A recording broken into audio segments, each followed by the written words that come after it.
প্রিয় দর্শক, জানিয়ে দেব আমাদের হাতে থাকা সর্বশেষ আপডেট আন্তর্জাতিক বাংলা খবর। চ্যানেলটি সাবস্ক্রাইব করে আমাদের সাথেই থাকুন। ওয়াশিংটন ডিসিতে ন্যাশনাল গার্ড মোতায়েনের প্রতিবাদে ট্রাম্প বিরোধী বিক্ষোভ। যুক্তরাষ্ট্রের রাজধানী ওয়াশিংটন ডিসিতে অপরাধ বৃদ্ধির কারণে জরুরি অবস্থা ঘোষণা করেছেন মার্কিন প্রেসিডেন্ট ডোনাল্ড ট্রাম্প। গতকাল সোমবার তিনি বিচার বিভাগকে রাজধানীর স্থানীয় আইন শৃঙ্খলা রক্ষাকারী বাহিনীর নিয়ন্ত্রণ নেওয়ার অনুমতি দেন এবং সেখানে ৮০০ ন্যাশনাল গার্ড মোতায়েন করতে পেন্টাগনকে নির্দেশ দেন। ট্রাম্পের এই পদক্ষেপের প্রতিবাদে গতকাল হোয়াইট হাউসের কয়েক ব্লক দূরে বিক্ষোভকারীরা জড়ো হন। তারা বুধ্বনি দিয়ে তার পদক্ষেপের বিরোধিতা করেন। ট্রাম্পের দাবি, ওয়াশিংটন ডিসিতে অপরাধ বেড়ে যাওয়ায় ফেডারেল কার্যক্রম হুমকির মুখে পড়েছে। তবে বিক্ষোভকারীরা বলছেন এটি নিছক অজুহাত, রাজধানীর ওপর ক্ষমতা দখলের ন্যায্যতা প্রমাণের কৌশল। ওয়াশিংটন ডিসির বাসিন্দাদের অধিকার আদায়ের লক্ষ্যে কাজ করা সংগঠন ফ্রি ডিসির নির্বাহী পরিচালক কেয়া চ্যাটার্জি বলেন, ট্রাম্পের এই পদক্ষেপ দীর্ঘদিন অবহেলিত ওয়াশিংটন ডিসির বাসিন্দাদের অধিকারের ওপর আঘাত। এটি বড় ধরনের উত্তেজনা উস্কে দেবে। কেয়া চ্যাটার্জি বলেন, ট্রাম্পের এই পদক্ষেপকে নজির বিদৃশ বা অস্বাভাবিক বললে কম হয়ে যাবে। এটা নিরেট কর্তৃত্ববাদ। ওয়াশিংটন ডিসির লাখ লাখ বাসিন্দার রাজনৈতিক অধিকার নিয়ে বহু বছর ধরে বিতর্ক চলে আসছে, কারণ এটি কখনো অঙ্গরাজ্যের মর্যাদা পায়নি এবং ফেডারেল সরকারের নিয়ন্ত্রণই আছে। যদিও ১৯৭৩ সালের হোম রুল আইন কিছু স্থানীয় স্বায়ত্তশাসনের সুযোগ দিয়েছে, কিন্তু স্থানীয় আইন ও বাজেট অনুমোদন করে কংগ্রেস। কৃষ্ণাঙ্গ বহু সংখ্যক শহর হওয়ায় সমান নাগরিক অধিকার নিয়েও জটিলতা রয়েছে। নাগরিক অধিকার নেতা রেভারেন্ড এল শাপটন ট্রাম্পের পদক্ষেপকে ন্যায় বিচার ও নাগরিক অধিকারের সর্বোচ্চ অবমাননা বলে অভিহিত করেছেন এবং বলছেন এটি রাজনৈতিক উদ্দেশ্য হাসিলের একটি কৌশল। বিক্ষোভকারীরা মনে করেন ট্রাম্পের এই সিদ্ধান্ত আবারও প্রমাণ করেছে যে স্থানীয় আইন শৃঙ্খলা সংক্রান্ত নীতির ওপর তাদের প্রভাব নেই বললেই চলে। বিক্ষোভে অংশ নেওয়া ২০ বছর বয়সী কলেজ ছাত্র আমারি জ্যাক বলেন, তিনি এই পদক্ষেপকে পুরোপুরি শহরটির নিয়ন্ত্রণ নিয়ে নেওয়ার প্রথম ধাপ হিসেবে দেখছেন। তিনি বলেন, ট্রাম্প বহু বছর ধরে হোয়াইট হাউসের আশেপাশের মহানগরীর উপর পূর্ণ নিয়ন্ত্রণ নেওয়ার কথা বলেছেন। তবে এমন একটি পদক্ষেপের জন্য কংগ্রেসকে ১৯৭৩ সালের হোম রুল আইন বাতিল করতে হবে। জ্যাক আল জাজিরাকে বলেন, আমি আজ এখানে এসেছি কারণ ডিসির যতটুকু স্বায়ত্তশাসন পায় সেটাও হারিয়ে যাবে বলে আমার আশঙ্কা হচ্ছে। আমরা ডিসির স্থানীয় বাসিন্দা হিসেবে নিজেরা নিজেদের প্রতিনিধিত্ব করতে চাই এবং আমাদের সম্প্রদায়কে এগিয়ে নিতে চাই। আমরা চাই না কোনো প্রেসিডেন্ট এসে আমাদের শহর শাসন করুক। ট্রাম্প অপরাধ বৃদ্ধির কারণে জরুরি অবস্থা ঘোষণা দিয়ে পুলিশ ও নিরাপত্তা ব্যবস্থা ঠিকমতো পরিচালনা করতে না পারার জন্য স্থানীয় সরকারকে দায়ী করেছেন। তিনি বলেছেন, অপরাধের হার কেন্দ্রীয় সরকারের কাজকর্মের জন্য অগ্রহণযোগ্য ঝুঁকি তৈরি করেছে। ট্রাম্প বড় মাপের অভিযান চালিয়ে অপরাধী গোষ্ঠী, নাশক ব্যবসায়ী ও অপরাধীদের দমন করতে চান। তিনি শহরটিকে বস্তিমুক্ত ও গৃহহীন মানুষমুক্তও করতে চান, যদিও এ ব্যাপারে বিস্তারিত কিছুই জানাননি। যুক্তরাষ্ট্রের রাজধানী ওয়াশিংটন ডিসিতে ন্যাশনাল গার্ড মোতায়েনের প্রতিবাদে স্থানীয়দের বিক্ষোভ। ছবি রয়টার্স। তবে ওয়াশিংটন ডিসির অ্যাটর্নি জেনারেল ব্রায়ান শোয়ালব এই পদক্ষেপকে নজির বিদৃশ, অপ্রয়োজনীয় ও অবৈধ বলে আখ্যায়িত করেছেন। তিনি বলেছেন, ওয়াশিংটন ডিসিতে কোনো অপরাধ বৃদ্ধির কারণে জরুরি অবস্থা নেই। বাস্তবে ডিসিতে সহিংস অপরাধের হার সাম্প্রতিক বছরগুলিতে ব্যাপকভাবে কমে গেছে। ২০২৩ থেকে ২০২৪-এ ৩৫% কমে গেছে এবং চলতি বছর আরও ২৬% কমেছে। বিক্ষোভকারী রাধা ট্যানার সহ অনেকে মনে করেন ট্রাম্প অপরাধ দমনের অজুহাত দেখিয়ে রাজনৈতিক লক্ষ্য হাসিলের চেষ্টা করছেন। এর মধ্য দিয়ে তিনি ওয়াশিংটন ডিসি সহ ডেমোক্র্যাট নিয়ন্ত্রিত শহরগুলিকে অরক্ষিত ও অপরাধপ্রবণ হিসেবে চিত্রিত করার চেষ্টা করছেন। এদিকে ভয় পালাচ্ছে বাঙালি শ্রমিকরা। দিল্লি, নয়ডা, গুরুগ্রামে গৃহকর্মীর তীব্র সংকট। বাংলাভাষী মানুষদের হেনস্থার অভিযোগে দিল্লি সহ আশপাশের থেকে দ্রুত কমতে শুরু করেছে বাঙালি পরিযায়ী শ্রমিকের সংখ্যা। একই অবস্থা নয়ডা, গুরুগ্রামের মতো বৃহত্তর দিল্লির একাংশ।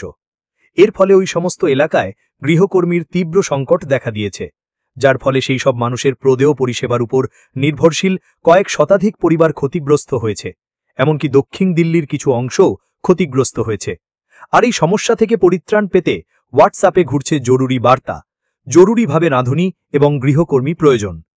গত কয়েকদিন ধরেই নয়ডার গৌড় সিটি ৭ম অ্যাভিনিউ সোসাইটির বাসিন্দাদের হোয়াটসঅ্যাপ গ্রুপে এই বার্তাটি ঘুরে বেড়াচ্ছে। গত ২ সপ্তাহ ধরে আশেপাশের সোসাইটির যে সমস্ত হোয়াটসঅ্যাপ গ্রুপ রয়েছে তাতেও এই ধরনের জরুরি ভিত্তিক বেশ কিছু বার্তা এসে পৌঁছেছে। বিভিন্ন গণমাধ্যমের প্রতিবেদন অনুযায়ী এই খবর সামনে এসেছে। হঠাৎ করে দিল্লি সহ আশপাশের এলাকা ছেড়ে অন্যত্র চলে যাওয়ার পিছনে মূলত দুইটি কারণ রয়েছে। প্রথমত, অবৈধভাবে যেসব বাংলাদেশি ভারতে অবস্থান করছেন তাদের বিরুদ্ধে অভিযান শুরু হওয়ার পর থেকেই একাধিক মানুষকে আটক করেছে দিল্লি পুলিশ। তাদের বেশ কিছুকে ডিটেনশন ক্যাম্পে রাখা হয়েছে, আবার কাউকে বাংলাদেশে পুশ ড্যাক করা হয়েছে বলে অভিযোগ। ফলে পুলিশের ধরপকড়ের হাত থেকে বাঁচতে সেই সমস্ত বাংলাভাষী মানুষ দিল্লি ত্যাগ করছেন। দ্বিতীয়ত, বিহারের মতো পশ্চিমবঙ্গেও আসন্ন বিধানসভার নির্বাচনের আগে ভোটার তালিকার বিশেষ নিবিড় সংশোধন SIR হওয়ার আশঙ্কা রয়েছে। সেই কারণেই বহু পরিযায়ী শ্রমিক রাজ্যে ফিরে আসছেন।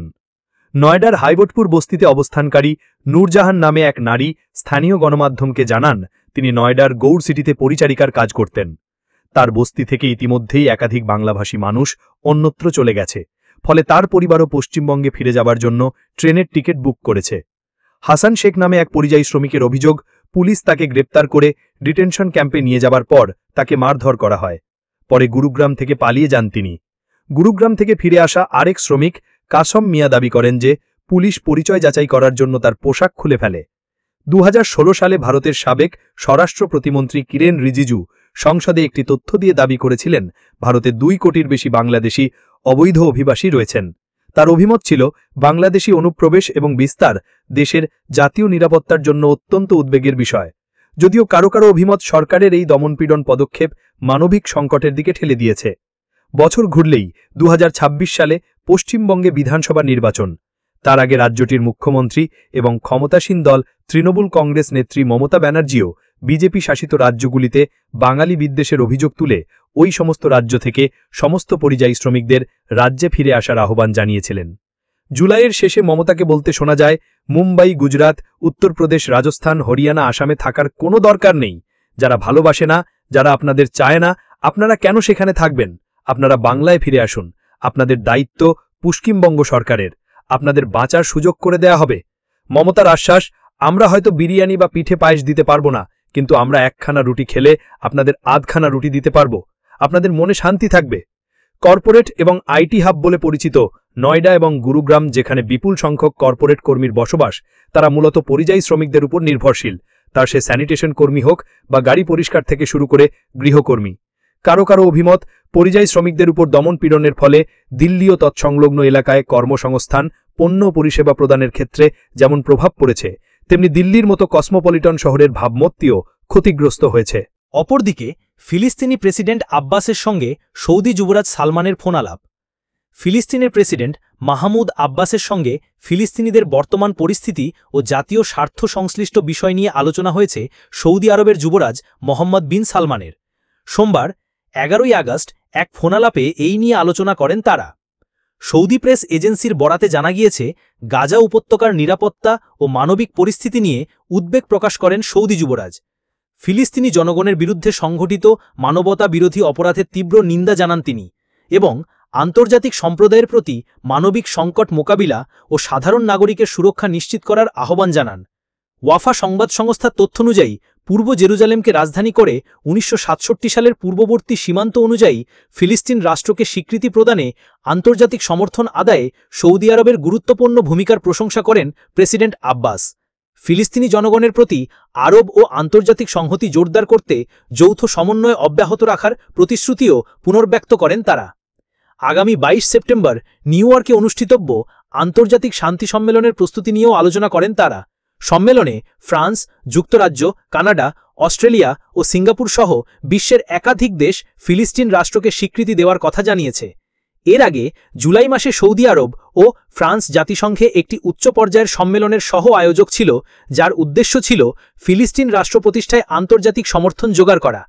2023 সালের 7 অক্টোবর হামাসের হামলার পর ইসরায়েল গাজায় মালসামরিক অভিযান শুরু করে, যার ফলে এখন পর্যন্ত 60,000-এর বেশি ফিলিস্তিনি নিহত হয়েছেন। পশ্চিম তীরে ইসরায়েলি বসতি সম্প্রসারণও আন্তর্জাতিক মহলে নিন্দিত হয়েছে।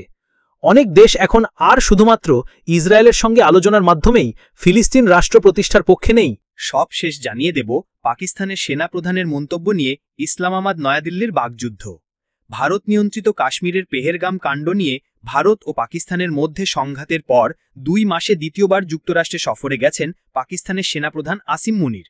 সেখানে আসিম মুনিরের মন্তব্য নিয়ে প্রবল বিতর্ক শুরু হয়েছে। এর জবাবও দিয়েছে ভারত, আবার পাল্টা প্রতিক্রিয়াও জানিয়েছে পাকিস্তান।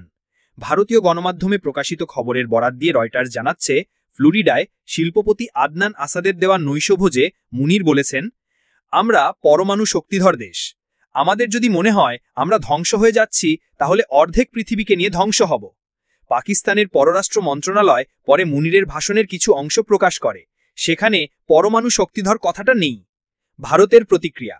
ভারতের পররাষ্ট্র মন্ত্রণালয়ের মুখপাত্র রণধীর জয়সওয়াল সামাজিক যোগাযোগ মাধ্যম এক্সে একটি বিবৃতি প্রকাশ করেছেন।